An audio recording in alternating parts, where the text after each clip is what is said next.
damos muchas gracias en esta mañana, Señor. Gracias porque tú eres bueno y tú eres grande y eres bondadoso, Señor. Gracias porque ahora tuvimos una oportunidad para cantar juntos y adorar tu nombre y decir que tú eres grande, que tú eres el anciano de días, que toda lengua confesará que tú eres el Señor, que toda rodilla se doblará. Pudimos hablar de que, cantar de que tú eres nuestro refugio, que tú eres nuestra fortaleza, que eres nuestra torre fuerte, Señor. Y todas esas canciones que hemos dedicado hoy a ti, Señor, han sido realmente salidas de nuestro corazón, Señor Jesús. Gracias te damos, Padre, porque eres un Dios real, un Dios vivo, un Dios que está aquí con nosotros y está entre nosotros.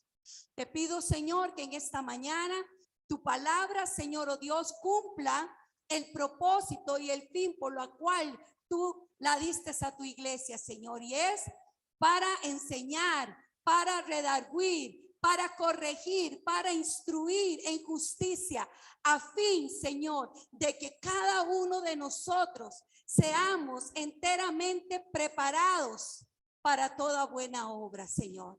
Que tu palabra en esta mañana cumpla esa misión en cada uno de nosotros, Señor, oh Dios. Y que aquí salgamos siendo capacitados, instruidos, Señor, para hacer de bendición a muchos más. Como decía ahora la visión y la misión que leíamos, Señor, para influenciar, impactar todas nuestras esferas, nuestros trabajos, en nuestra casa, en nuestros estudios, en nuestros negocios, donde quiera que estemos, Señor, en nuestro vecindario. Señor, oh Dios, que cada uno de nosotros seamos luz en medio de las tinieblas, en el nombre de Jesús. Amén. Amén. No sé qué hacer porque siento que golpea, o soy yo, son problemas míos. Bueno. Ahí mientras los técnicos me dicen, si no me hacen una seña o algo. Mis hermanos, hoy vamos a ver, si Dios lo permite, si no me equivoco, creo que es las 6 y las 7.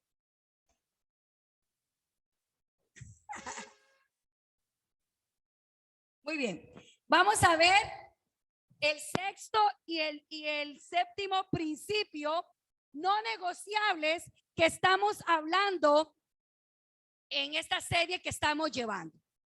Hoy vamos a ver dos principios no negociables que más que algo que usted y yo debemos de tener, que debemos de caminar y que nuestra vida debe de regir como cristianos, como hijos de Dios. No solamente porque usted es miembro de esta iglesia, no solamente es eso.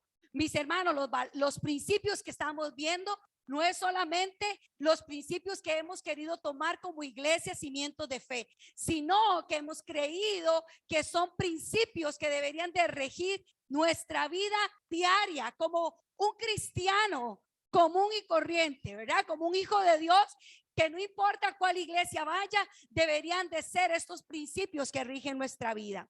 Pero los que vamos a ver hoy no solamente son principios en los cuales son suyos y míos y debemos de caminar, ¿verdad? Sino que también estos principios tienen que ver con algo que Dios me ha dado, con algo que yo tengo, con algo que yo debo de caminar, pero que esos principios van a ser de bendición y de influencia para otros. Aló, sí. Opa. Muy bien, yo soy el conejillo de Indias hoy. ¿Ah?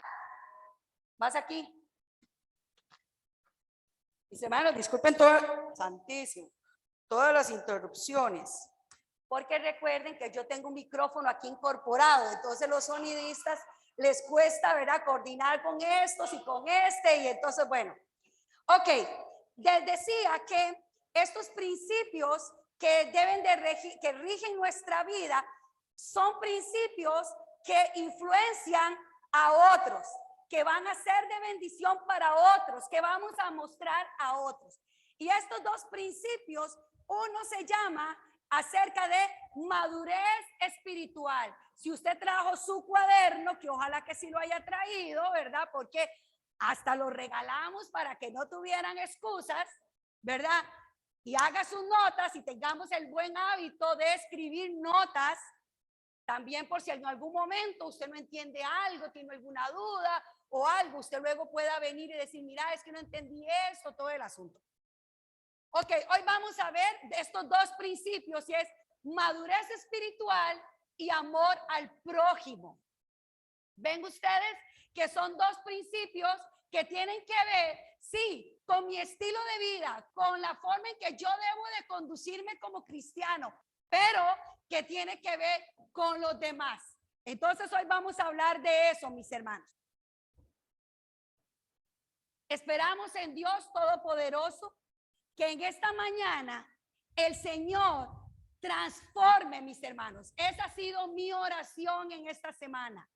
Que el Señor transforme nuestra perspectiva de lo que significa tener madurez espiritual, de lo que es amar al prójimo y de lo que significa ser miembro de la iglesia de Cristo, de lo que significa ser miembro del cuerpo de Cristo. Yo oro al Señor de verdad para que hoy podamos entender, y si tenemos perspectivas contrarias o diferentes, que el Señor con su palabra nos alumbre y podamos tener un fundamento real y bíblico.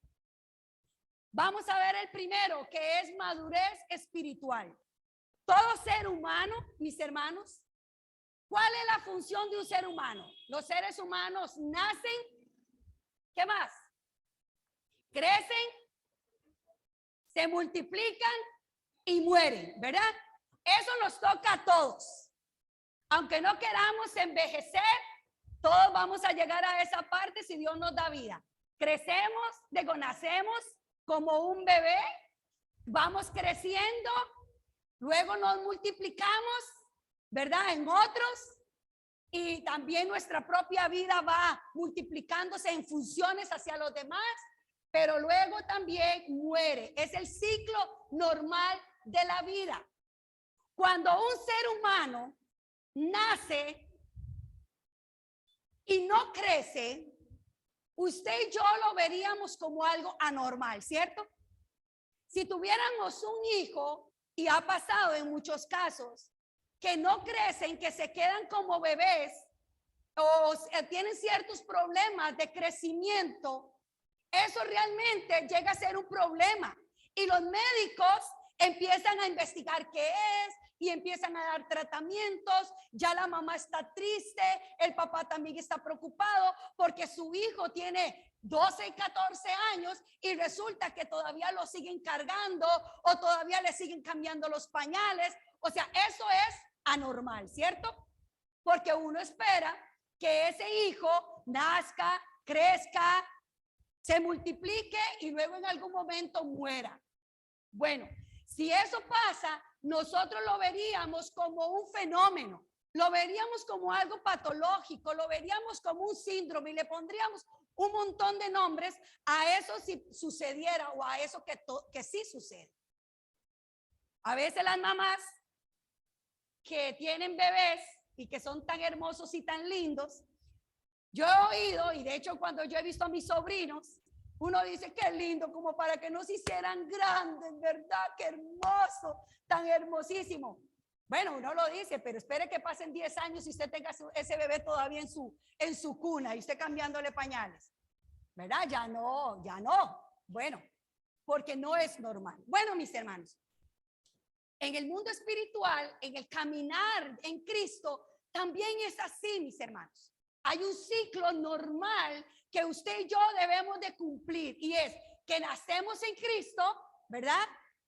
Crecemos y nos debemos de reproducir igual después cuando estemos allá en la gloria con el Señor. Pero eso también pasa en el mundo espiritual. Usted y yo hemos nacido de nuevo, y si usted no ha nacido de nuevo, ojalá que hoy sea la oportunidad. Nacemos de nuevo en el Señor y vamos creciendo, vamos dando pasitos, ¿verdad? En el caminar del Señor, vamos aprendiendo cosas y vamos dejando cosas y vamos madurando. Pero luego va a llegar un momento en que aquel cristiano que nació en Cristo a cierto tiempo va a tener que madurar y va a tener que multiplicarse. ¿Cómo? Bueno, con todo aquello que ese bebé espiritual ha venido recibiendo, ha venido creciendo, se ha venido alimentando, ese bebé luego llega a madurar y va a poder bendecir y ayudar a otros. Y Dios, que Él es tan bueno y grande, a cada uno de nosotros nos ha dado dones, nos ha dado talentos y nos ha dado capacidades. Y la idea es que cuando usted y yo hayamos crecido, también todo aquello sea de bendición y de edificación para el cuerpo. Es como aquel hijo que estudia, que se capacita, luego va a trabajar. ¿Y qué espera uno de ese hijo? Bueno, que si está en la casa, es que colabore con las cosas de la casa, ¿cierto? ¿Verdad? Y si ese hijo ya se hace grande y se casa, pues ese hijo va a tomar sus propias responsabilidades. Eso es lo normal. Bueno, en la vida cristiana, pues así es igual, mis hermanos. Hay dos cosas que quiero mencionar. Una es en el mundo psicológico, en el asunto de la psicología, hay un síndrome que los psicólogos le llaman el síndrome de Peter Pan. Los psicólogos le llaman a eso así. Es aquel adulto que nunca creció. ¿Se acuerdan ustedes a Peter Pan? ¿Verdad? ¿Quién era Peter Pan? Un niño que nunca creció. Bueno, según la película que vi un día de aquel artista muy famoso él ya era un adulto y cuando llegó al mundo de nunca jamás todos se comportaban como niños. Bueno, en la psicología dice, existe algo llamado el síndrome de Peter Pan, una patología aún no reconocida oficialmente como tal, por lo que no está todavía reconocida, pero los psicólogos así la llaman. Dice que es una persona, se trata acerca de que una persona, o sea, un adulto, simplemente se ha rehusado a madurar. La expresión fue acompañada por el doctor Dan Kirley, el síndrome de Peter Pan, la persona que nunca crece. Y en la psicología ellos lo ven como un síndrome, como una patología, como algo que no debe de ser normal. Resulta que en los últimos tiempos, en las últimas décadas, ha habido un nuevo fenómeno, mis hermanos.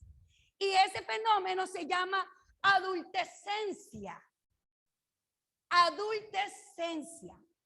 Me hacía gracia porque cada vez que lo escribía en la computadora me lo ponía como un error de la palabra. Y entonces yo le daba el clic y me lo cambiaba a adolescencia. Y me ponía a pensar yo, bueno, porque para la misma máquina no entiende qué es esto, porque es algo anormal. Adultescencia resulta que dice que es un escritor llamado Rich Montgomery destaca que la adultescencia es un fenómeno mundial y sus números se han estado multiplicando año con año. En Alemania lo llaman ocupas de nido o ocupantes de nido. Dice que adolescencia es a toda aquella persona, varón o mujer, que a pesar de su edad cronológica y que debería ya pensar en actuar como adulto, no logra superar la etapa adolescente, con negación, aceptar y asumir el paso del tiempo, con una edad que oscila entre los 30 y los 50 años. Viste con ropa de adolescente, vive pendiente de la moda, es consumista, gasta buena parte de su tiempo en diversiones con videojuegos, no acepta compromisos, suele rechazar casarse y tomar responsabilidad de adulto. Qué interesante esto. Y realmente ha sido así. Últimamente, en las últimas décadas, Este fenómeno se ha estado dando de la adultescencia. Es aquellos adultos que siguen comportándose como si fueran adolescentes. Aquellos hijos que quizás todavía están en la casa, que tienen 30, 40, 50 años y siguen viviendo la vida como si fueran los chiquitos de la casa, ¿verdad? Dando lo mínimo, con el mínimo compromiso, pasan horas jugando videojuegos, pasan horas. Ahora, no es que esté mal, no quiero satanizar el asunto. Estamos hablando de una patología, de algo ya fuera de lo normal y algo exagerado. Bueno, quería mencionarles esto porque realmente si en el mundo secular esto se ve como algo no normal, como algo de preocuparse, quiere decir que aún en el mundo cristiano, mis hermanos, eso también debe de ser así. Un cristiano que nace de nuevo y ya tiene, no sé, 2, 3, 4, y ni qué decir, porque yo los he conocido, que tienen 10, 15, 20, y hasta algunos se jactan porque tienen 40 años de ser cristiano, siguen comportándose como bebés espirituales. Y eso no puede ser normal. Esto no podemos decir que es normal, no, mis hermanos. Debemos de ir caminando. Por supuesto que a un recién convertido o a una persona que tiene 2 o 3 años, no se le puede esperar lo mismo a alguien que tiene 10 años de convertido. Aunque a veces la madurez espiritual no tiene que ver con el tiempo que tengamos de convertidos. Una persona podría tener 1 año de convertido y empezar a dar muestras de madurez. Y como le decía, otros pueden tener hasta 25 años de convertidos y siguen siendo bebés espirituales. Todavía siguen comiendo papilla.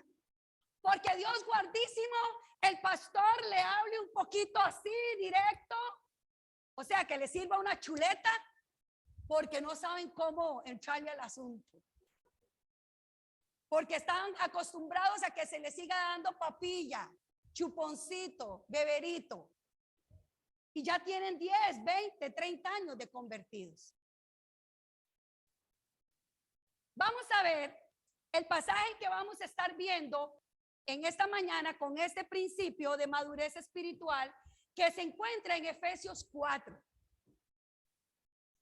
Pablo le escribe a la iglesia de Éfeso. Efesios tiene 6 capítulos. Los primeros 3 capítulos, Pablo lo que le está diciendo a esta iglesia es explicándole y hablándole acerca de que hemos sido, que habíamos sido hijos de ira, que habíamos sido pecadores, que habíamos sido enemigos de Cristo, pero que por su cruz, por su sacrificio, Él nos ha reconciliado y nos ha salvado. Los primeros 3 capítulos de Efesios, habla acerca de doctrina. Pablo le está hablando a la iglesia de Éfeso de doctrina, de salvación, de arrepentimiento, de quiénes éramos sin Cristo y quiénes somos ahora en Cristo. Y los últimos 3 capítulos, el 4 y el 5 y el 6, Pablo le está hablando a Efesios acerca de cómo poner en práctica aquello que ya nos ha venido hablando. Y los últimos 3 capítulos hablan acerca de la importancia de crecer, de madurar espiritualmente, de cómo caminar en la unidad, en cómo tener una nueva vida en Cristo, de andar como hijos de luz y someternos unos a otros y cómo ser hijos de obediencia. Los últimos 3 capítulos de Efesios, Pablo quiere hablar, o está hablándole a la iglesia, y hoy nos habla a nosotros acerca de cómo poner en práctica lo que ya nos ha venido hablando. Así que vamos a leer Efesios capítulo 4, mis hermanos. Dice así: yo pues, preso en el Señor, os ruego que andéis como es digno de la vocación con que fuisteis llamados, con toda humildad y mansedumbre, soportándoos con paciencia los unos a los otros en amor, solícitos en guardar la unidad del espíritu en el vínculo de la paz. Un cuerpo y un espíritu, como fuisteis también llamados en una misma esperanza de vuestra vocación. Un Señor, una fe, un bautismo, un Dios y Padre de todos, el cual es sobre todos y por todos y en todos. Pero a cada uno de nosotros fue toda la gracia conforme a la medida del don de Cristo, por el cual dice, subiendo a lo alto, llevó cautiva la cautividad y dio dones a los hombres. Y eso de que subió, ¿qué es? Sino que también había descendido primero a las partes más bajas de la tierra. El que descendió es el mismo que también subió por encima de todos los cielos para llenarlo todo. Y él mismo constituyó a unos apóstoles, profetas, evangelistas y a otros pastores y maestros, a fin de perfeccionar a los santos para la obra del ministerio, para la edificación del cuerpo de Cristo, hasta que todos lleguemos a la unidad de la fe y del conocimiento del Hijo de Dios, y a un varón perfecto, a la medida de la estatura de la plenitud de Cristo, para que ya no seamos niños fluctuantes, llevados por donde quiera. ¿Ven? O sea, Pablo dice, para que ya no sean bebés, ¿verdad? Llevados por doquier de todo viento de doctrina, por estratagema de hombres que para engañar emplean con astucia las artimañas del error, sino que siendo la verdad en amor, crezcamos en todo aquel que es la cabeza, esto es Cristo, de quien todo el cuerpo, bien concertado y unido entre sí por todas las coyunturas, que se ayudan mutuamente según la actividad propia de cada miembro, recibe su crecimiento para ir edificando en amor. Muy bien, voy a desglosar un poquitito este pasaje para ir poniendo en práctica cada una de las cosas que Pablo nos está hablando aquí. Una de las cosas que vamos rescatando de este pasaje, si no me equivoco, creo que es del 1 al 16, dice que debemos que andéis como es digno de la vocación con que fuisteis llamados. Número 1, algo importante y de rescatar: vocación en la que fuisteis llamados, caminar como dignos de esa vocación. Ser humildes y mansos, o sea, tener humildad y mansedumbre, soportando con paciencia los unos a los otros en amor, solícitos en guardar la unidad del espíritu en el vínculo de la paz. A cada uno de nosotros fue dada la gracia conforme a la medida del don de Cristo, y dio dones a los hombres. Ser parte, dice que él mismo constituyó a unos apóstoles, profetas y evangelísticas, y lo que dice ahí, para la edificación del cuerpo de Cristo, a la medida de la estatura de la plenitud de Cristo. O sea, esa es la idea, que lleguemos, dice que lleguemos a la unidad de la fe y del conocimiento del Hijo de Dios, a un varón perfecto, a la medida de la estatura de la plenitud de Cristo, para que ya no seamos más como niños fluctuantes, sino que crezcamos en el significado de la verdad en amor, que crezcamos en todo aquel que es cabeza, como Cristo, que el cuerpo bien concentrado y unido entre sí por partes, las coyunturas, o sea, que estemos unidos por las coyunturas, se ayudan mutuamente según la actividad propia de cada miembro, crecimiento para ir edificando en amor. Esas son las cositas que vamos a rescatar de este pasaje. Una de las características, mis hermanos, hay varias características de madurez espiritual, es entender algo, mis hermanos. Primero, nosotros debemos de caminar entendiendo quién fue el que nos llamó.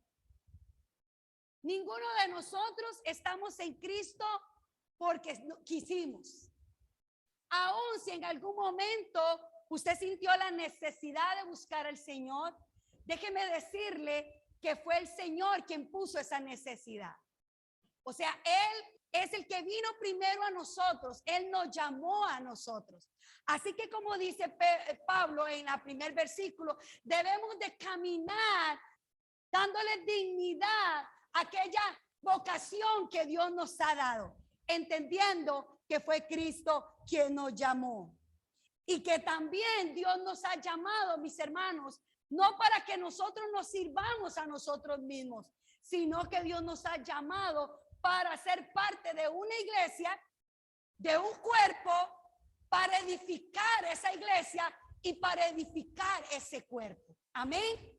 Debemos entender eso. Si usted está convencido y convencida de que el Señor a usted le llamó, debe entender que Dios no lo llamó para que usted esté sentado en unas sillas el resto de su vida y para que usted esté ahí engordándose y engordándose. No, mis hermanos, es porque Dios quiso que usted fuera parte de una iglesia local para edificación de esa iglesia. Amén. Crecemos y maduramos entendiendo que Dios nos ha dado dones y talentos. O sea, vamos a hablar de los dones espirituales, porque sí, algunos tienen talentos, tienen el talento de tocar un instrumento, tienen talento de cantar, tienen talento de cocinar, tienen talento de hacer decoraciones hermosas, y por supuesto que todo eso Dios nos los ha dado. Tenemos muchas capacidades, algunas de nacimiento y otras adquiridas por el tiempo, por el estudio, y somos muy buenos en algunas cosas, quizás en asuntos de sonido, asuntos de tecnología y todo esto. Pero Dios nos ha dado dones espirituales, dones que ha dado el Espíritu Santo a cada uno de nosotros. Y dice Pablo aquí que el Espíritu Santo, o que Dios dio también unos ministerios, que son los 5 ministerios. Estos son 5 personajes o 5 personas que Dios ha llamado para que sean de edificación de la iglesia, pero sobre todo estos 5 ministerios son para que capaciten la iglesia. Pero cada uno de nosotros también tenemos dones espirituales. Quizás usted no tenga un ministerio como de evangelista, de pastor o de maestro, pero Dios le ha dado a usted también dones espirituales. En el Nuevo Testamento podemos encontrar listas grandes de dones, como el de dirigir, el don de hospedar, el don de misericordia, un montón de dones, ¿verdad? Entonces, bueno, debemos de entender en el crecimiento y en la madurez que vamos adquiriendo es que Dios nos ha dado dones y talentos, que Dios nos ha dado de esa gracia, de esas capacidades que vienen del Espíritu Santo y que nos colocan dentro de su plan y del cuerpo con una función específica. ¿Me escucharon, mis hermanos? Dios a usted y a mí nos llamó y nos insertó en su iglesia para que usted y yo cumpliéramos con una función específica. Y su función y su llamado y su don es el suyo. Y es necesario para la edificación de la iglesia. Y usted no tiene por qué envidiar el don de aquel ni el don de aquella, porque el que usted tiene es único. El que usted tiene es especial. Dios se lo ha dado a usted para que usted edifique esta iglesia. Y la iglesia lo necesita, mi hermano y mi hermana. Si usted no está edificando el cuerpo, si usted no está edificando la iglesia, no está creciendo en aquel don que Dios le ha dado, en aquellos dones que Dios le ha dado, déjeme decirle que usted le está causando un daño al cuerpo. Porque el resto del cuerpo necesita la función de ese miembro. Yo ahora decía que qué iba a hacer porque me iba a sobrar una mano. Pero Dios guardísimo me faltara mi mano. ¿Verdad? Aún con solo un dedito que tengamos medio malo ahí con un ullero. Aquello tan pequeño trae dolor y lastima el resto del cuerpo porque el cuerpo ya no funciona igual. A veces tenemos un uñerillo ahí medio infeccioso y queremos hacer algo y ya no sabemos ni cómo hacerlo así. ¿verdad? Ya el resto del cuerpo no está funcionando en su total capacidad porque aquello tan pequeño de otro miembro le afecta. Así somos usted y yo, mis hermanos. Si usted no es parte de un cuerpo, o si usted es parte de un cuerpo y no está funcionando, déjeme decirle que le está causando un daño al resto del cuerpo.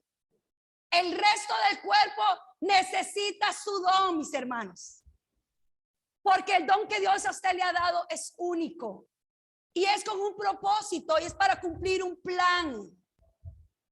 Así que, mis hermanos, no importa si usted no canta tan bonito como Steve y como los hermanos. No importa si usted no predica tan bonito como el pastor. No importa si usted, no sé, muchas otras cosas. Pero Dios le dio sí un don. Póngalo a funcionar, póngalo a trabajar. Porque Dios le ha dado a usted. Dios no lo puso aquí. Nada de nuestro cuerpo está de más. Hace muchos años, yo escuchaba por ahí que decían que el apéndice estaba de sobra. Yo no sé cuántos de ustedes en algún momento escucharon eso. Yo en algún momento lo escuché. Pero con los años los médicos se han dado cuenta que el apéndice sí da problemas porque un ataque apéndice y cuando dan todas esas cosas y en algún momento las tienen que sacar. Pero usted sabe qué sucede cuando le sacan el apéndice de alguien, a alguien. Tiene que cambiar su dieta. Porque resulta que la función que hacía el apéndice, como ya no está, ya va a haber todo un descontrol en el asunto de la dieta y cómo nos alimentamos y las grasas y todo esto. Así que déjenme decirle, mis hermanos, que todo lo que hay dentro de su cuerpo y fuera de su cuerpo no está de más. Dios lo hizo todo perfecto. Y ninguno de aquí estamos de más. Todos somos necesarios para la edificación de la iglesia. Todos somos aquí necesarios para cumplir el plan de Dios como iglesia. De llevar el evangelio, de ser luz. De ser de testimonio, cada uno de nosotros. Cuando yo digo acerca de bendecir la iglesia, no solamente estoy hablando de funciones que hagamos los domingos cuando venimos a la iglesia. Muchos de nosotros hacemos funciones los domingos. Pero ¿saben qué, mis hermanos? No es solamente eso, no nos podemos limitar. O sea, la función de la iglesia no solo es el domingo cuando venimos al culto. Aquellos que dirigen, aquellos que cantan, aquellos que cocinan, aquel que... No. Es cuando la iglesia está fuera de estas cuatro paredes. Es cuando estamos fuera de estas cuatro paredes. Es que nosotros, usted y yo, también funcionamos como cuerpo y bendecimos a otros. Amén. Los dones espirituales que Dios nos da tienen dos funciones, podríamos decirle así. Tiene dos aspectos, uno personal y uno comunitario. El personal, como decía, me hace especial, me hace único. Somos necesarios en el cuerpo para la edificación y no, como les digo, no tenemos que copiar a otros. El don que Dios me da es para que yo crezca y madure espiritualmente. Dios bendecir mi vida para que cada día más pueda ir creciendo en el conocimiento y en la estatura de la plenitud del varón perfecto. Pero aquel don también tiene un aspecto y una función que es comunitaria, como hablábamos ahora. Es que tiene una función que el resto del cuerpo necesita y yo debo de cumplir esa función. Hace unos años, cuando se inauguró el Estadio Nacional, yo no sé cuántos de ustedes recuerdan que hicieron como, no sé si como una semana o 15 días, hicieron un montón de actividades especiales para inaugurar el Estadio Nacional. No sé si lo recuerdan. Uno de esos eventos era que iba a haber una presentación de la Orquesta Sinfónica Nacional. A mí me encanta esa clase de música, me encanta esa clase de arte. Y recuerdo que compramos las entradas y nos fuimos mi esposito y yo a ver esta presentación tan hermosa y así conocer el nuevo Estadio Nacional, ¿verdad? Bueno, nosotros llegamos a ese lugar nos sentamos en el lugar que teníamos que estar sentados, y al principio usted empieza a escuchar, el escenario no está totalmente alumbrado todavía, está un asunto como más interno, pero usted empieza a escuchar donde empiezan a probar los instrumentos, los pianos, las flautas y todos estos instrumentos, ¿verdad? Y ahí nosotros estábamos escuchando todo el asunto, ¿verdad? Cuando llegó el momento de iniciar la presentación, todo queda en silencio, se enciende el escenario completo y luego usted ve, o ese día vimos, a todos los músicos que estaban ahí en ese escenario. La orquesta sinfónica. Por lo menos habían, calculo que unos 50 músicos, por lo menos. Algo curioso es que las orquestas se colocan, los instrumentos se colocan estratégicamente. Los instrumentos no se colocan al azar ahí a donde caiga. No, no, no, no. La orquesta se coloca estratégicamente. No sé si han visto, generalmente primero son los violinistas. Por un poquito más atrás de los violinistas están los de las arpas y todo es flautas. Y ahí van, y atrás están los tambores y todo esto. ¿Por qué lo hacen así? No sé, porque no tengo ni idea de música. Pero me llamó la atención de que es estratégico, no es al azar. Y me llamó la atención porque así es el Señor. El Señor no hace las cosas al azar, mis hermanos. Dios todo lo hace estratégicamente. Bueno, cuando empieza a sonar la orquesta, usted puede ver mínimo unos 15 instrumentos, tal vez, y no más, diferentes. Y sonando de una forma hermosa y armoniosa, cada uno diferente. Quizás el tambor que hace pum, pum, pum, no suena igual como la flauta dulce, o el violín, o el piano, o aquel que está allá atrás con los platillos, ping, ping. Pero cuando están juntos, sonaba hermoso. Yo estaba ahí esa noche y se me caía la baba de escuchar a esa gente. Y deseaba como que la noche no terminara, porque era hermoso ver aquel espectáculo. Ahora, cada instrumento por sí solo también es hermoso, ¿verdad? Cuando escuchamos un solo de guitarra, es hermoso. Cuando escuchamos un solo de violín, o solo una persona tocando violín, es hermoso. Cuando escuchamos a Steve tocando aquí el teclado, más o menos, no, mentira, es hermoso también. Es hermoso, o sea, cada instrumento en sí solo tiene su especialidad, tiene su hermosura, ¿cierto? Pero cuando cada uno de esos instrumentos se unen y se unen de una forma estratégica y armoniosamente, se eleva el nivel de hermosura. Pues así somos usted y yo, mis hermanos. Dios a usted lo ha hecho hermoso, único y especial. Y Dios le ha dado a usted un don especial. Usted no tiene que tratar de querer el don del otro. No, no, no, no, no. Dios le ha dado un don a usted especial. Pero la idea es que aunque usted es único y especial y hermoso, cuando somos parte del cuerpo, hacemos más hermoso aquel cuerpo, ¿verdad?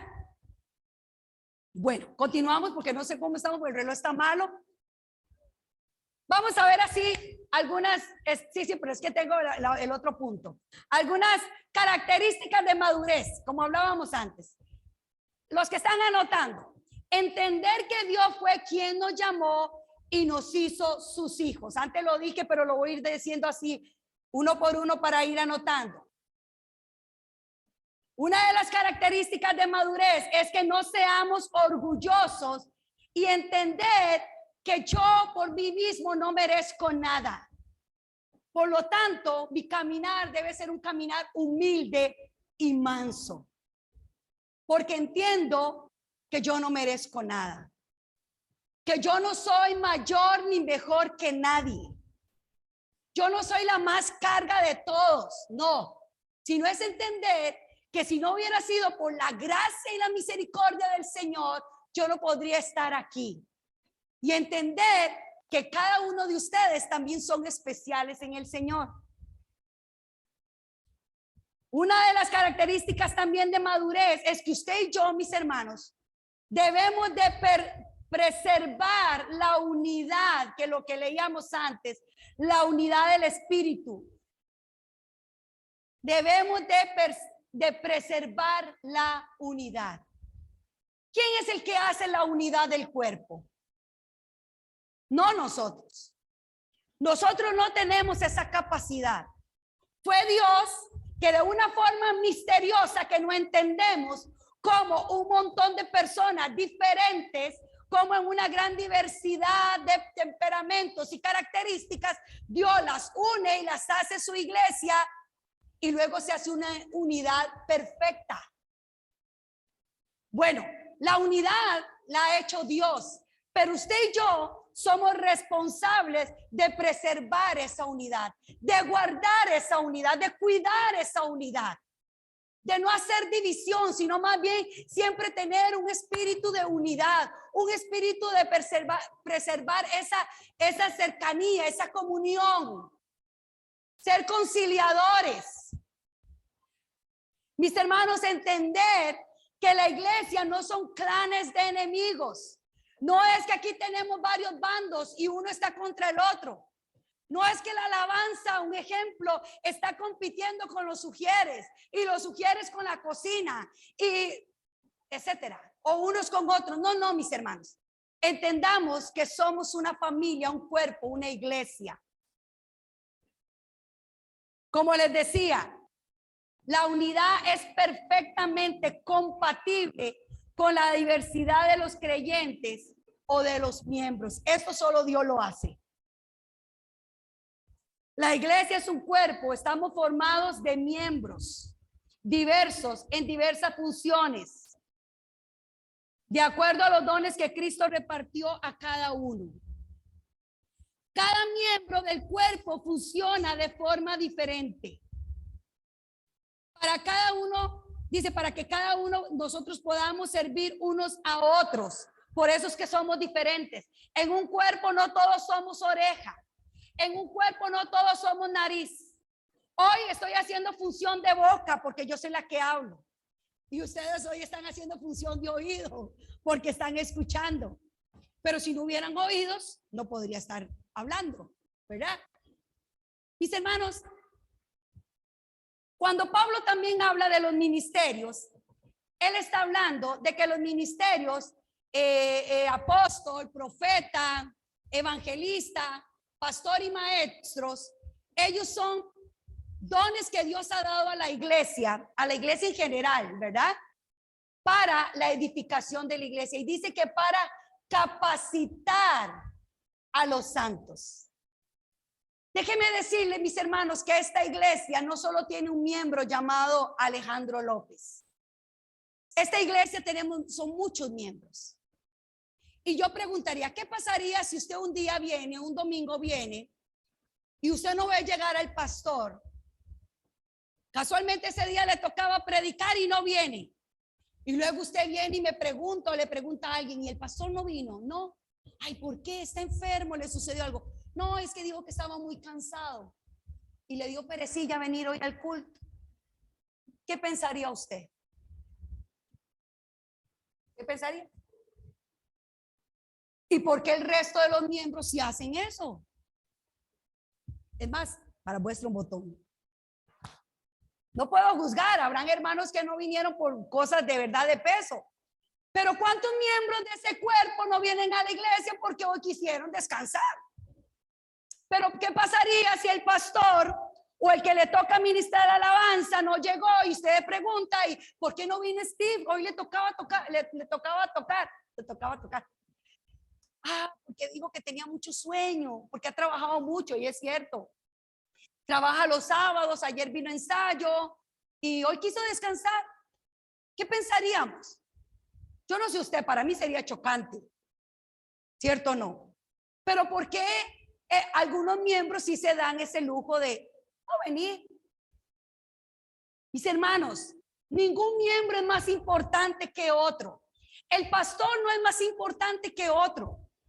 Déjeme decirle que cuando vemos que hay algún hermano o hermanita que viene caminando ahí carizbajo, que usted ve que viene volando bajo, usted no piense, ay, ¿será que ya el pastor habló con esos hermanos? ¿Será que el pastor ya visitó a aquella hermana que está enferma? Mis hermanos, la iglesia de Cristo, esta iglesia Cimientos de Fe, no es el pastor Alejandro López. Somos usted y yo. Y cuando usted lo hace, representa esta iglesia. No tenemos que esperar que sean los pastores o los líderes de la iglesia los que tengamos que ir a buscar a aquellos hermanos que están desanimados, que están, no sé, deprimidos, o ir a visitar a aquellos hermanos que están enfermos. No, mis hermanos, no pensemos eso, porque el pastor no es más importante que otro. Todos somos miembros. Y le voy a decir una cosa. Le voy a decir así bíblicamente con el pasaje que leímos. ¿Sabe cuál es la responsabilidad número 1 del pastor de una iglesia? Capacitar al resto de la iglesia. Esa es la función principal de los ministerios que Pablo habla en este pasaje de los 5 ministerios. Es que capaciten al resto de la iglesia para que la iglesia empiece a funcionar cada uno como miembro que es. Así que mis hermanos, cuando nosotros venimos los domingos aquí, venimos a ser capacitados, venimos a ser instruidos, venimos a ser entrenados para empezar a trabajar y a funcionar dentro de la iglesia y fuera de la iglesia. Cuando usted viene a la iglesia, mis hermanos, como les digo, usted está siendo capacitado. Y cuando usted es capacitado, usted va a poder bendecir a otros. Usted va a poder bendecir a otros. Quiero que leamos un pasaje que se encuentra en Hebreos 10:24. Es muy conocido. Algunos, dependiendo de la circunstancia en que esté viviendo, no le suena muy agradable cuando a veces se nos dice, o verdad, cuando, bueno, lo vamos a leer. Pero quiero que rescatemos algo que está en este pasaje agregado, que tal vez solamente cogemos la última parte, pero no cogemos la parte de arriba. Dice así, Hebreos 10:24.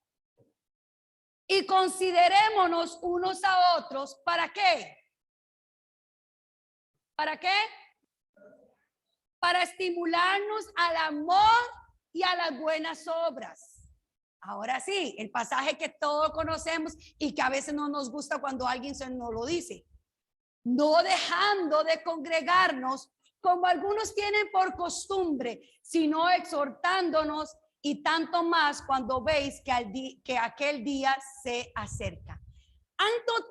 ¿Algún momento ustedes habían notado que estos dos versículos tienen uno que ver con el otro? O sea, no solamente está diciendo de que no dejemos de congregarnos como algunos tienen por costumbre. No, es que el motivo está antes. ¿Por qué?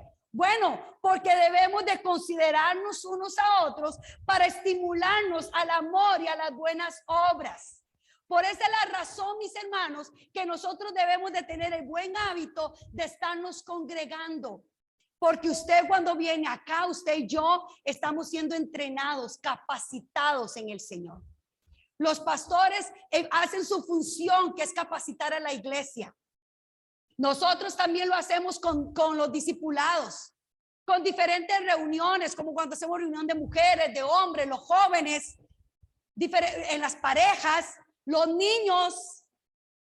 ¿Por qué? Porque nuestra prioridad es ir capacitando a cada uno de los miembros de la iglesia para que luego cada uno de nosotros como miembros podamos estimularnos al amor y a las buenas obras.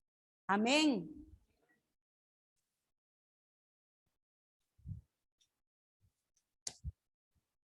Vamos a poner un momentito la pantalla para terminar este punto y luego seguir con el otro, porque ya se nos está yendo el tiempo. Para concluir con esta, que es la madurez espiritual.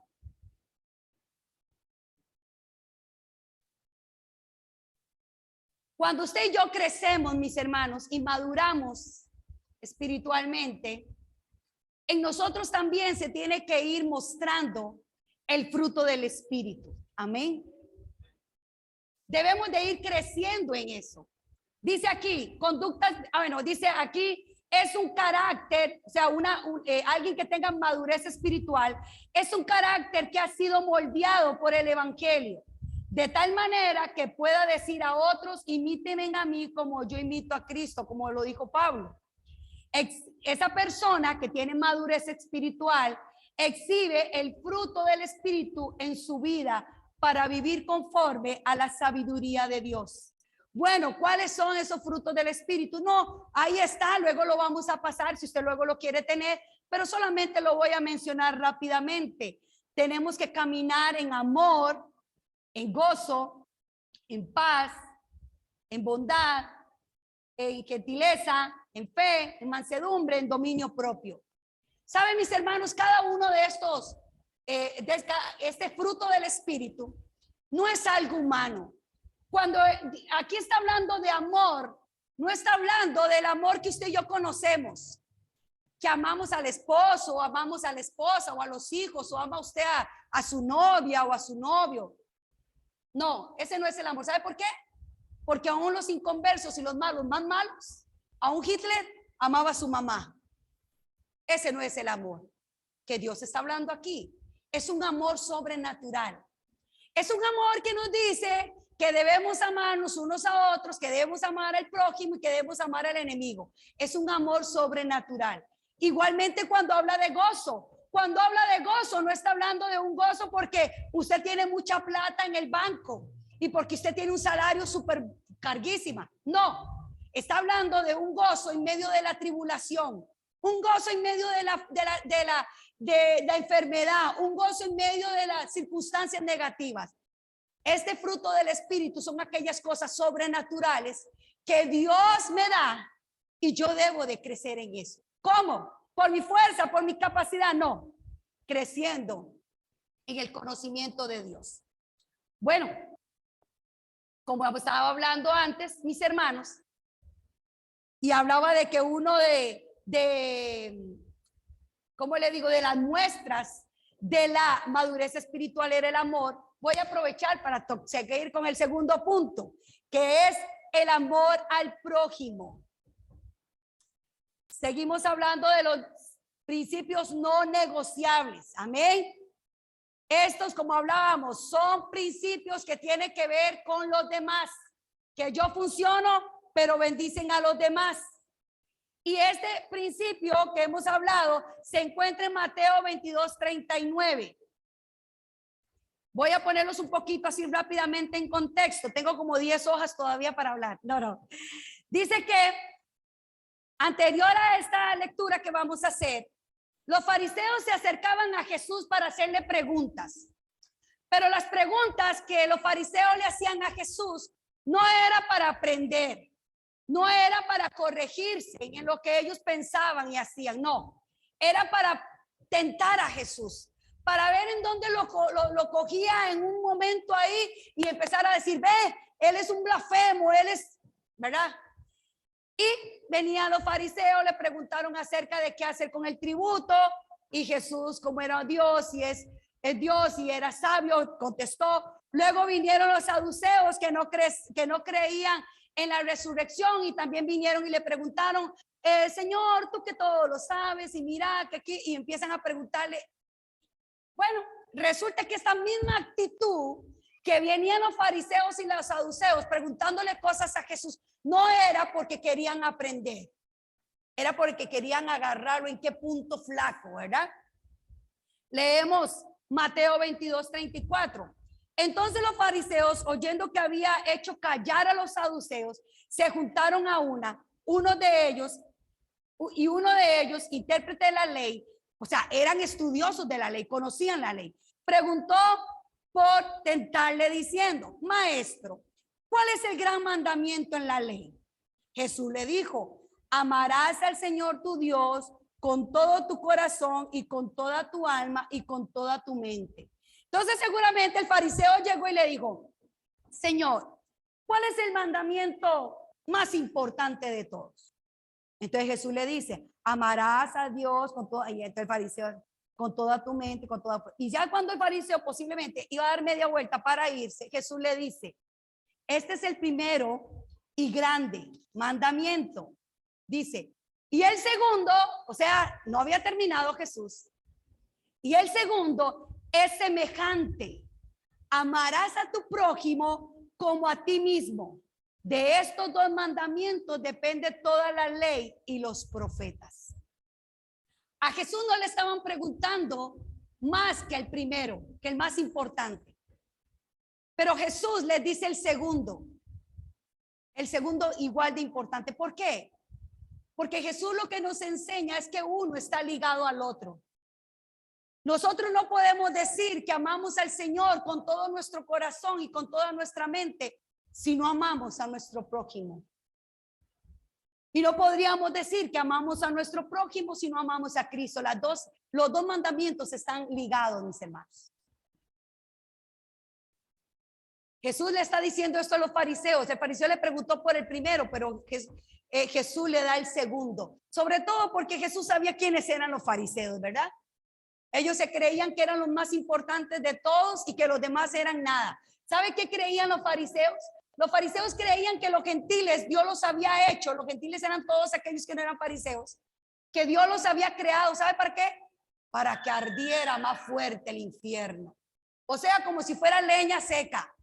Ellos creían que los gentiles eran como leña seca, era para que ardiera más el infierno, porque ellos se creían muy importantes. Por eso el Señor no perdió la oportunidad de decirles, amarás a Dios. Ya ellos lo conocían, porque conocían los 10 mandamientos de la ley de Moisés, pero Jesús le dice, ¿verdad? Cuando el otro ya iba a dar media vuelta, pero amarás a tu prójimo como a ti mismo. Es el segundo más importante. Mis hermanos, cuando nosotros hablamos acerca de amar al prójimo, quizás nos suene un poquito no tan difícil. ¿Por qué razón? Bueno, porque si decimos, mira, fulanita, es que tenemos que amar al prójimo, sí, está bien. Porque el prójimo, ¿quién es el prójimo? Bueno, el prójimo quiere decir el próximo, aquella persona que esté cercana a mí, a la par mía. Donde quiera que esté, el que esté a la par. Pero ese prójimo puede ser cualquiera. Así que tal vez no se me haga muy difícil amar al prójimo porque puede ser cualquiera. O sea, es como un término muy general, cualquiera. Sí, vieras que yo me llevo muy bien con la gente. Generalmente me llevo muy bien con todo el mundo. Entonces ese no me cuesta tanto. Pero resulta que Jesús también dice, amarás a tu hermano. Y resulta entonces que ya ahora cuando Jesús me dice que ame al hermano, aquel prójimo que podía ser cualquiera, que no tenía rostro, ahora cuando Jesús me dice que ame al hermano, ahora ya le puedo poner rostro, porque el círculo se hace más pequeño. Amén. ¿Me doy a entender con esto? Sí, me doy a entender. Cuando dice el hermano, no todos somos mis hermanos, no todos son mis hermanos. Entonces, el círculo se hace más pequeño. Por lo tanto, ya cuando este mandamiento de que ame a mi hermano, ya le puedo poner cara. Ya le puedo poner cara. Y resulta que posiblemente puedo ponerle una cara de algún hermanito con el cual yo no me lleve muy bien. Porque su forma de ser no es muy compatible conmigo. Y ya empiezo como, ¿verdad? Y peor, cuando escuchamos a Jesús diciendo, ama a tu enemigo. Ya ahí no solamente le ponemos rostro, le ponemos nombre y apellido. Porque el círculo se va haciendo más pequeño y supongo yo que si tuviéramos enemigos ya no son muchos, son unos cuantos, pero ya tienen rostro y nombre y apellido. Y eso nos va costando más. Pero así es, mi hermano. Dios nos ha mandado a amar al prójimo, amar a nuestros hermanos y amar a nuestros enemigos. Había una vez unos hermanos en una iglesia que había uno que no se llevaba muy bien con el otro.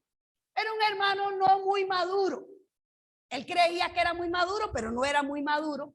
Y resulta que chocaba constantemente con otro hermano y cada vez que este hermano hacía algo, decía algo, a él le chocaba, le costaba tolerarlo. No le caía muy bien. Y un día este hermano, el inmaduro, decidió hablar claro con este otro hermano y le dijo: hermano, ¿sabe qué? Vea, la verdad es que usted y yo no podemos estar en el mismo lugar. Su forma de ser no la puedo tolerar. No me llevo muy bien con estas cosas que usted hace. Usted dice, la verdad, mi hermano, vea, usted y yo venimos a la misma iglesia, pero usted en su parte y yo en mi parte. Le dijo. Pero este hermano, el otro que era un hermano maduro, le dice a este: ¿sabes? Está bien, está bien. No te voy a pedir que me ames como tu hermano. Te voy a pedir que me ames como tu prójimo. Entonces ya él se quedó así y dice: sí, pero la verdad es que no me cuesta. Entonces le dice el hermano maduro: ¿sabes? Si no me puedes amar como tu hermano y no me puedes amar como tu prójimo, entonces ámame como tu enemigo. ¿Saben, mis hermanos? El asunto es que si usted y yo somos hijos de Dios, el amor es un distintivo característico de hijo de Dios. Nosotros no tenemos excusa para no amar. Dios nos ha mandado a amar a nuestro prójimo, a nuestro hermano y aún hasta nuestro enemigo. Así que si usted aquí en la iglesia tiene a alguien que no le simpatiza muy bien, déjeme decirle que Dios le manda a usted y a mí amar a nuestro enemigo. Porque el amor, mis hermanos, es el distintivo de ser hijo de Dios. Quiero que busquen conmigo. Pero antes de que busquen conmigo, quiero decir esto. Cuando Jesús habla acerca de que amemos a al prójimo como a ti mismo, muchas veces podemos pensar que es que Jesús lo que me quiere decir es que yo primero tengo que aprender a amarme a mí para poder amar a los demás. Déjeme decirle que no es eso lo que Dios está diciendo, que el Señor está diciendo. ¿Por qué? ¿Saben por qué es que el Señor está diciendo aquí que usted y yo debemos de amar al prójimo como a mí mismo? ¿Sabe por qué? Porque somos tan egocéntricos que nosotros nos amamos mucho, mis hermanos. Usted y yo no tenemos que llevar clases para amarnos. Cuando una persona no se ama a sí misma, cuando una persona siempre está de alfombra de los demás, eso ya eso es un problema emocional, ya eso no es normal. Generalmente eso no es normal. Cuando una persona no se valora para nada, es un problema, eso no es normal. Lo normal es que usted y yo siempre nos amamos mucho, nos chineamos mucho, nos cuidamos mucho, ¿cierto o no? Digamos que solo hay 5 platos de almuerzo ahí en la cocina. A ver quiénes de ustedes se quedan sentados y que sean otros. No, mis hermanos, si dijéramos que solo hay 5 platos de comida, apuesto que, bueno, yo sería la primera que paso porque quiero uno de esos 5. Mis hermanos, siempre estamos buscando nuestro lado, siempre estamos buscando mi comodidad, siempre estoy buscando que yo no sea la perjudicada. Por eso es que Jesús dice que debemos amar a los demás como me amo yo, porque me amo tanto que así debería amar a los demás. No es porque tengo que aprender a amarme. No, mis hermanos. Usted y yo tenemos una naturaleza caída todavía. Hemos sido regenerados por Cristo, sí, pero tenemos una naturaleza caída y una naturaleza egocéntrica. Una naturaleza que si no caminamos con cuidado en Cristo, o sea, si no vamos madurando, el Dios yo va a seguir gobernando mi vida. El Dios yo. Pero por eso es que yo tengo que caminar, nacer de nuevo, caminar, crecer, para ir desplazando al Dios yo y sentar en el trono de mi vida al Señor. Les decía, vamos a ir terminando. Vamos a leer Primera de Juan.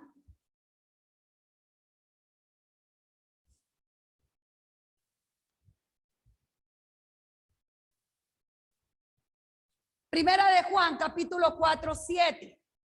Juan, ¿quién era Juan? el discípulo del amor, el discípulo amado. Vamos a ver qué nos va a decir Pablo en este pasaje. Dice, amados, amémonos unos a otros, porque el amor es de Dios. Todo aquel que ama es nacido de Dios y conoce a Dios. El que no ama no ha conocido a Dios, porque Dios es amor. En este se mostró el amor de Dios para con nosotros. En que Dios envió a su Hijo unigénito al mundo para que vivamos por él. En esto consiste el amor, no en que nosotros hayamos amado a Dios, sino que él nos amó a nosotros y envió a su Hijo en propiciación por nuestros pecados. Amados, si Dios nos ha amado así, debemos también nosotros amar unos a otros. Nadie ha visto jamás a Dios. Si nos amamos unos a otros, Dios permanece en nosotros y su amor se ha perfeccionado en nosotros. ¿Ven, mis hermanos? ¿Ven cómo les digo, mis hermanos, que el amor a los demás es nuestra marca distintiva de que hemos conocido al Señor? Jesús dijo una vez, en estos conoceráis que son mis discípulos. ¿Qué? ¿Cómo era que iban a conocer el mundo que éramos sus discípulos? ¿Cómo? Porque os amáis, porque se aman unos a otros. Esa es la marca distintiva. ¿Saben, mis hermanos, hablando esto de los síndromes que hablábamos al principio? Yo me inventé un síndrome. Yo no sé si existe, no lo he escuchado, pero yo digo porque me lo inventé. Yo me inventé un síndrome. ¿Y sabe cómo lo llamé? El síndrome del hermano mayor del hijo pródigo. ¿Quiénes conocen la historia del hijo pródigo? ¿Quiénes conocen al hermano el hermano mayor del hijo pródigo? No se habla mucho, pero lo que se habla es importante. Resulta que cuando el hijo pródigo regresó a casa y su papá se alegró y le puso anillo en su dedo, zapatos en sus pies y un hermoso vestido, y dice que mató a uno de los animales más gordos que tenía, hizo una gran fiesta. El hermano mayor se acercó a la casa, venía del trabajo, y resulta que cuando escuchó que había fiesta, él le preguntó a uno de los criados qué era lo que sucedía, y el criado le dijo, es que tu hermano estaba muerto y ahora vive, y tu padre ha matado a uno de los animales más gordos y ha hecho una gran fiesta. ¿Y qué hizo el hermano mayor? Se enojó. Ahora, un detalle. No podemos pensar que el hermano mayor no había recibido su herencia. Si lo leemos un poquito adelante, vemos que Dios le repartió a los dos. Solo que uno se fue con herencia y el otro se quedó en su casa, como era de costumbre, hasta esperar que su papá muriera. Y por ser el hijo mayor, había recibido una doble porción porque así era la costumbre del hijo pródigo. Pero cuando el hermano mayor supo que el hermano había llegado, él se enojó y dijo, ah, qué bonito. Yo he estado aquí trabajando, siempre he estado con mi padre, he trabajado, he sido fiel, lo he dado todo y mi papá nunca me ha dado ni un corderito para que yo haga una fiesta con mis amigos. Ahora viene y le hacen fiesta y pachanga. ¿Por qué menciono esto? Es que no quiero perder la oportunidad de que estoy hablando de este tema para hablar de este síndrome. Mis hermanos, esta iglesia es una iglesia que está creciendo. Una iglesia que hemos pensado que Dios siempre nos ha puesto aquí para ser de conciliación, para ser de apoyo, para ser de restauración. De repente, en cualquier momento, puede entrar por esa puerta alguien que usted conozca, que quizás fue hermano suyo en otra iglesia, no sé. Y quizás usted no tiene buenos recuerdos de esas personas en su pasado. Y de repente llega y nos armamos en coraza y como que no me simpatiza muy bien. Eso es un síndrome del hermano mayor. ¿Saben, mis hermanos? Debemos de cuidar eso. A veces podría ser que seamos diligentes en amarnos, aquellos que nos caemos bien, los que estamos aquí. Podría pensar que sí, yo puedo amar a mi enemigo, pero cuando ven aquel que tiene cierta historia conmigo, como que no me simpatiza muy bien. ¿Sabe qué, mis hermanos? Cuidémonos de ese síndrome del hermano mayor. Más bien deberíamos de alegrarnos cuando llegan personas. Y que ojalá que este sea un lugar personas puedan ser restauradas. Les voy a decir una cosa, mis hermanos. Muchos años atrás, yo le serví al Señor como pastora en otras cosas. No pastora general, sino trabajando en equipo con los pastores de la iglesia. Y le voy a decir una cosa, mis hermanos. Yo duré más de 10 años siendo pastora de jóvenes con mi esposo. Y yo recuerdo que en aquellos años de inmadurez, muy apasionada, sí, pero llena de inmadurez, mi forma de ser muchas veces fue hiriente, que golpeaba. Quería apelar tanto a la excelencia, que él no estaba mal, pero en la forma en que lo expresaba y lo pedía de los demás era hiriente, era inquebrantable, era intolerante, intransigente.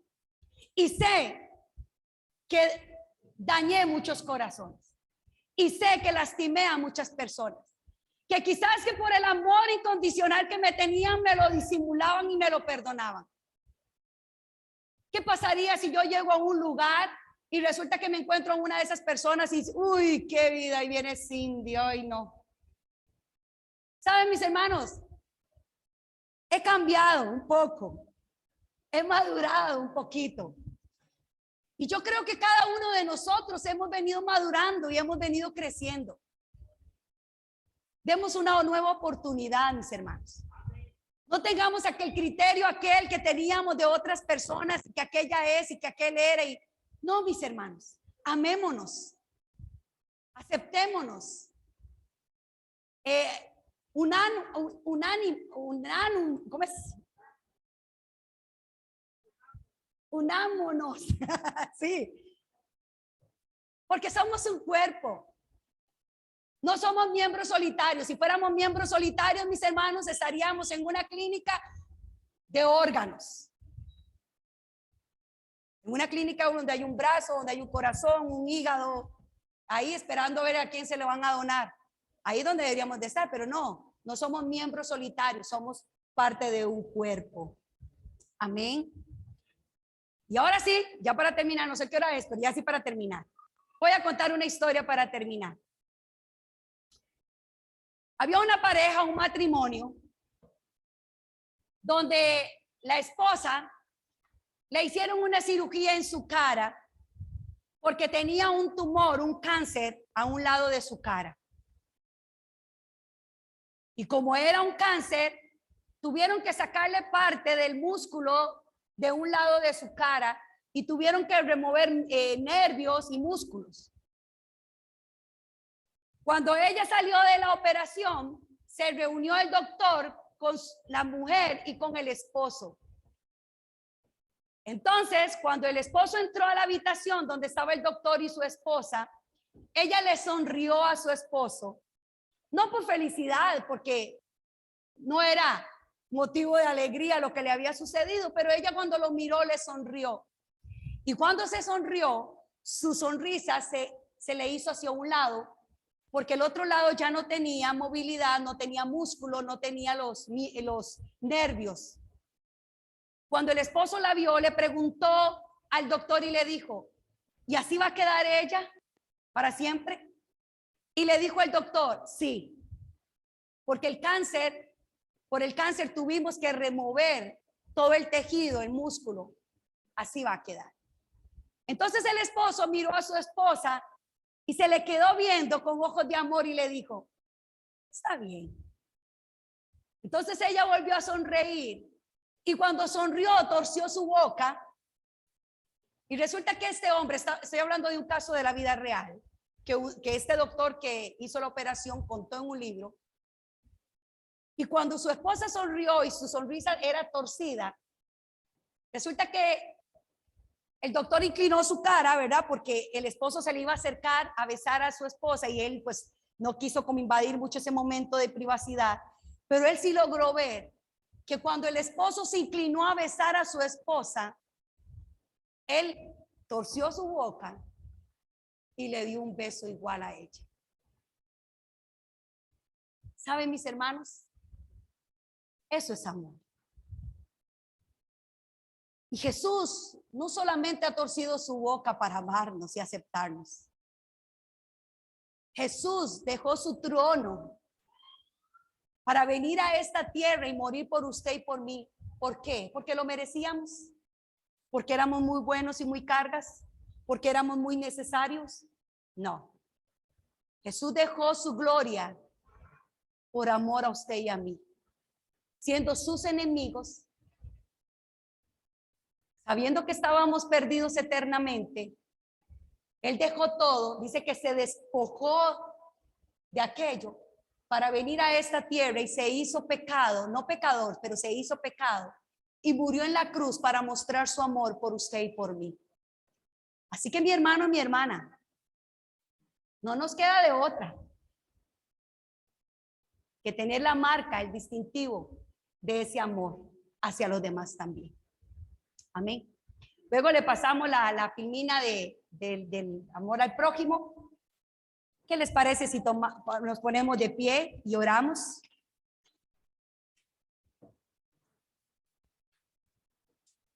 Señor, te damos muchas gracias en esta mañana. Qué bueno, Señor, que eres. Qué bueno es abrir las páginas de este libro y poder de nuevo leer tu palabra, porque es tu palabra, una palabra que es viva y eficaz, que traspasa como una espada de dos filos todo mi ser y hasta las intenciones de mi corazón, todo, Señor. Gracias porque tú me conoces, Señor, y sabes cuánto necesito crecer y sabes cuánto necesito madurar. Gracias por la oportunidad que me das día con día. Porque cada día que abro mis ojos, Señor, veo tus misericordias que son nuevas. Y es una nueva oportunidad para seguir creciendo y para seguir madurando y para seguir siendo de bendición y edificación para tu iglesia, Señor, oh Dios. Padre, ayúdanos a cada uno de nosotros a reflejar quién tú eres, Señor. A mostrar tu amor. A mostrar, Señor, oh Dios, lo bueno que tú eres. Que seamos luz en medio de las tinieblas. Que podamos funcionar como miembros con esos dones que tú nos has dado dentro y fuera de este lugar. Oh, bendito eres. Que seamos de testimonio para otros. Con nuestro servicio. Con nuestra vocación por la cual hemos sido llamados y porque mostramos el amor que tú has puesto en nosotros.